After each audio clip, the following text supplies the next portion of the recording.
अस्सलामुअलैकुम बच्चों, मैं ताहिरा मिस आप लोगों का ऑनलाइन क्लास के उर्दू के पहले लेक्चर में आपका इस्तकबाल करती हूँ। आज हम अपने उर्दू के पहले सबक की शुरुआत करने जा रहे हैं।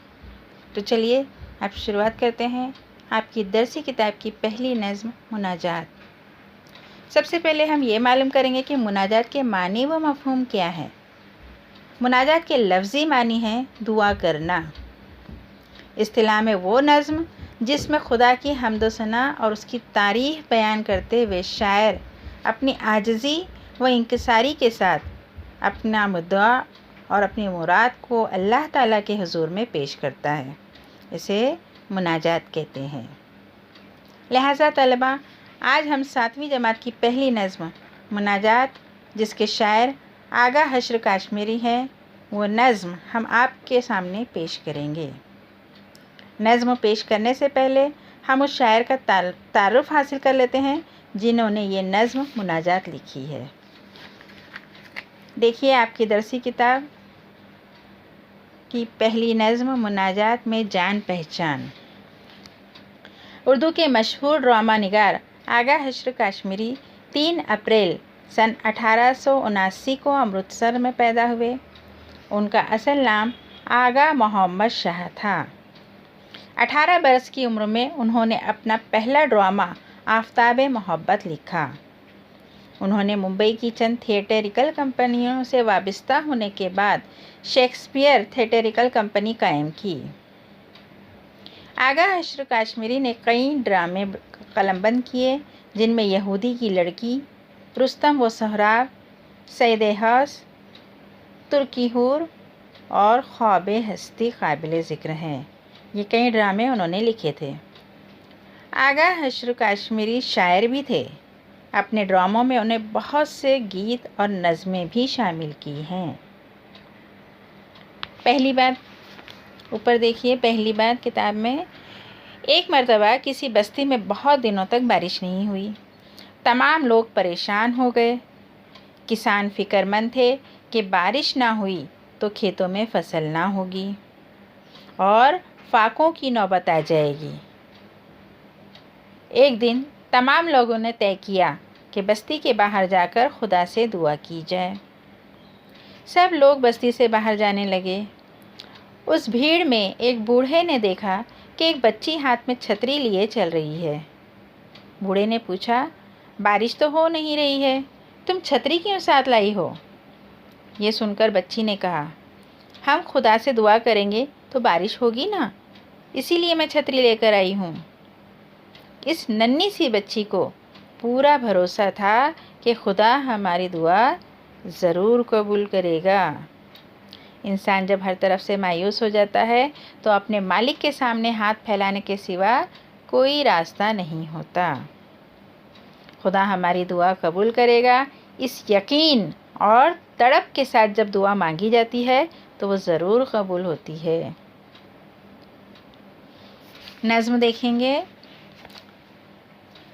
आह जाती है फलक पर रहम लाने के लिए, आह जाती है फलक पर रहम लाने के लिए, बादलों हट जाओ दे दो राह जाने के लिए।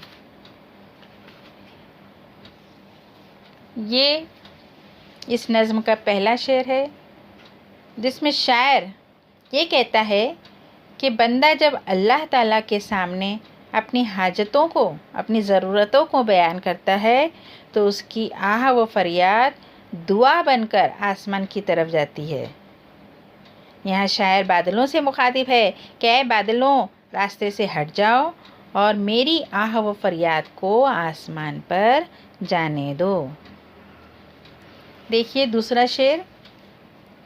ऐ दुआ हाँ अर्ज़ कर अर्शे इलाही थाम के, ऐ दुआ हाँ अर्ज़ कर अर्शे इलाही थाम के, ऐ खुदा अब फेर दे रुख गर्दिशे अय्याम के। इस शेर में देखिए कुछ नए अल्फाज शामिल हुए हैं, जैसे अर्शे इलाही और गर्दिशे अय्याम। प्यारे बच्चों, जिस तरह एक इंसाफ पसंद बादशाह अपने तख्त पर बैठकर लोगों की फरियाद सुनकर लोगों को इंसाफ देता है, बिल्कुल इसी तरह दोनों जहां का जो मालिक है यानी खुदा, अर्श से हमारे अमाल के मुताबिक फ़ैसले उतारता है। यानी यहाँ अर्श-ए-इलाही के मानी क्या हुए? खुदा का तख्त। इसी तरह गर्दिश अय्याम यानी ज़माने की गर्दिश या बदनसीबी के दिन। यहाँ अय्याम जो है ये यौम की जमा है। इस शेर में शायर अपनी आहों से कहता है कि तुम खुदा से इल्तिजा करो कि खुदा हमारे मुसीबत भरे दिनों को फेर दे।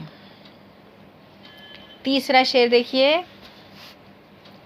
ढूंढते हैं अब मुदावा सोज़िश गम के लिए, ढूंढते हैं अब मुदावा सोज़िश गम के लिए, कर रहे हैं ज़ख्म दिल फरियाद मरहम के लिए। इस शेर में मुदावा और सोजिश ये जो दो नए अल्फाज आए हैं। मुदावा से मुराद होता है इलाज और सोजिश से मुराद जलन या तकलीफ़। इस शेर में शायर कहता है कि हम यहाँ अपने दिल के ज़ख्मों का इलाज ढूंढ रहे हैं और हमारे दिल के ज़ख्म एक सुकून की तलाश में हैं। चौथा शेर देखिए। सुलह थी कल जिनसे अब वो बरसरे पीकार हैं, वक्त और तकदीर दोनों दर पे आज़ार हैं। इस शेर में बरसरे पिकार और दर पे आज़ार ये दो नए अल्फाज शामिल हैं। बरसरे पिकार से मुराद है लड़ाई पर आमादा होना, लड़ाई पर तैयार होना, और दर पे आज़ार से मुराद है तकलीफ़ पहुंचाने पर आमादा होना। इस शेर में शायर कहता है वो लोग जो कल तक हमारे साथ मिलजुल कर रहा करते थे, जो कल तक हमारे दोस्त थे, आज वो हमसे लड़ने झगड़ने और तकलीफ़ पहुंचाने पर तुले हुए हैं। अगला शेर। रहम कर अपने न आईने करम को भूल जा, रहम कर अपने न आईने करम को भूल जा, हम तुझे भूले हैं लेकिन तू ना हमको भूल जा। इस शेर में आईने करम ये एक नया जो है लफ्ज़ शामिल है। आईने करम से मुराद अल्लाह ताला का रहम करने का उसूल। आइन का मतलब उसूल होता है। इस शेर में शायर अल्लाह ताला से मुखातिब है। वो कहता है कि ऐ खुदा तू रहीम व करीम है, हमारे जो हालत ज़ार है, जो ख़राब हालात है, उस पर रहम फरमा। माना कि हमने तुझे फरामोश कर दिया है, हम तुझे भूल गए हैं, मगर तू हमें फरामोश मत कर, तू मत हमें भूल जा। अगला शेर। एक नज़र हो जाए आका अब हमारे हाल पर, एक नज़र हो जाए आका अब हमारे हाल पर, डाल दे पर्दे हमारी शामत आमाल पर। यहाँ पर इस शेर में जो है शामत आमाल ये एक नया लफ्ज़ शामिल है। इसका मतलब है बुरे काम। इस शेर में शायर अल्लाह ताला से मुखातिब है। वो कहता है कि अल्लाह तू हमारी बदआमालियों पर पर्दे डाल दे, जो हमारे बुरे काम हैं उन पर पर्दे डाल दे और हम पर रहम व करम का मामला फरमा। अगला शेर देखिए। खल्क के रांदे हुए दुनिया के ठुकराए हुए, खल्क के रांदे हुए दुनिया के ठुकराए हुए, आए हैं अब तेरे दर पर हाथ फैलाए हुए। इस शेर में शायर कहता है कि अल्लाह हमें लोगों ने धुतकार दिया है, ठुकरा दिया है और किसी ने हमारी फ़िक्र व परेशानी को दूर नहीं किया। हम हर दर से खाली हाथ लौटे हैं और अब तेरे दर पर हाथ फैलाए हुए हैं, इसी उम्मीद के साथ कि तू ही हमारे हाजत रवा है, तू ही हमारी जो है जितनी जो उम्मीदें हैं उसको पूरा करेगा और तू ही हमारी ज़रूरतों को पूरा करने वाला है। अगला शेर देखिए। ख्वार हैं बदकार हैं डूबे हुए ज़िल्लत में हैं, कुछ भी हैं लेकिन तेरे महबूब की उम्मत में हैं। इस शेर में नया लफ्ज़ कौन सा है? ख्वार, जिसके मानी रुस्वा होने के हैं, ज़लील होने या रुस्वा होने के हैं। यहाँ शायर कहता है कि ऐ अल्लाह हम अपने बदआमालियों की वजह से दुनिया में ज़लील व रुस्वा हो गए हैं, हमारे बुरे कामों की वजह से हम क्या हो गए हैं? ज़लील हुए हैं लोगों के सामने। मगर हम जो कुछ भी हैं, जैसे भी हैं, तेरे महबूब के उम्मती है। खुदा का महबूब कौन है? हुज़ूर सल्लल्लाहु अलैहि वसल्लम, और हम उनकी उम्मत में से हैं। इस नज़्म का जो है आखिरी शेर है, हक परस्तों की अगर की तूने दिलजोई नहीं, हक परस्तों की अगर की तूने दिलजोई नहीं, ताना देंगे बुत के मुस्लिम का खुदा कोई नहीं। इस शेर में शायर कहता है कि ऐ खुदा, अगर तूने हक परस्तों की, हक परस्त कौन होते हैं? जो अल्लाह ताला को मानते हैं।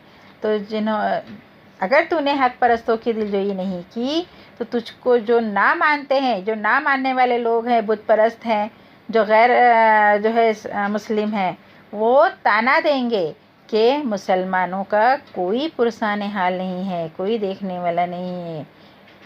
तो प्यारे बच्चों, उम्मीद करती हूँ कि आपको ये नज़्म अच्छे से समझ आ गई होगी। अगले वीडियो में हम नज़्म पर मुबनी मश्की सवालात हल करेंगे। अल्लाह हाफिज़।